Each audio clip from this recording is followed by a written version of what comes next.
کہ قل، اے حبیب کہہ دیجئے، لقد جاءکم الحق من ربکم، کہ آپ کے رب کی جانب سے حق آ گیا ہے،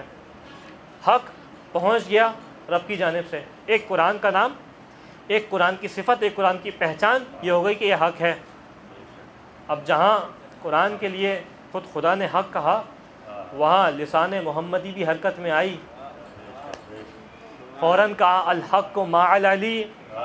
والعلی مع الحق۔ دیکھو قرآن ہے حق، تو یہ علی کے ساتھ ہے حق، علی حق کے ساتھ ہے۔ اے پالنے والے، حق کو اس مقام پہ موڑ دے جہاں علی مڑ جائے۔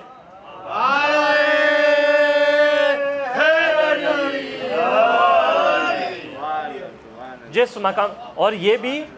اور تصور، توجہ کیجئے گا، یہ رسول کا جملہ بھی سمجھانے کے لیے ہے،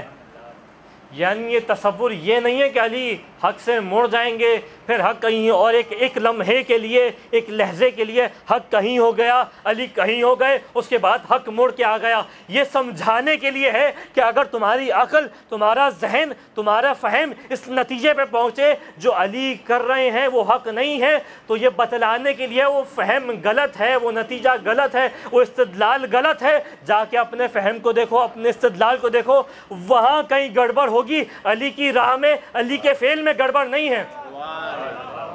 برائے خوشنودی محمد و آل محمد بلند تر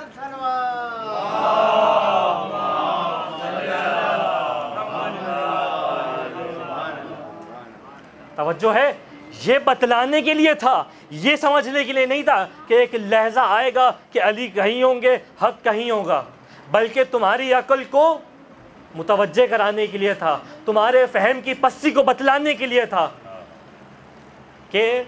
جہاں دیکھو علی ہے، یہ علامت ہے اس بات کی کہ حق تو کم از کم وہیں پہ ہے۔ اب تم استدلال اس انداز سے بناؤ کہ وہاں تک پہنچے، اگر تمہارا استدلال وہاں تک نہیں پہنچ رہا تو خطا تمہارے استدلال کی ہے، علی کے فعل کی نہیں ہے۔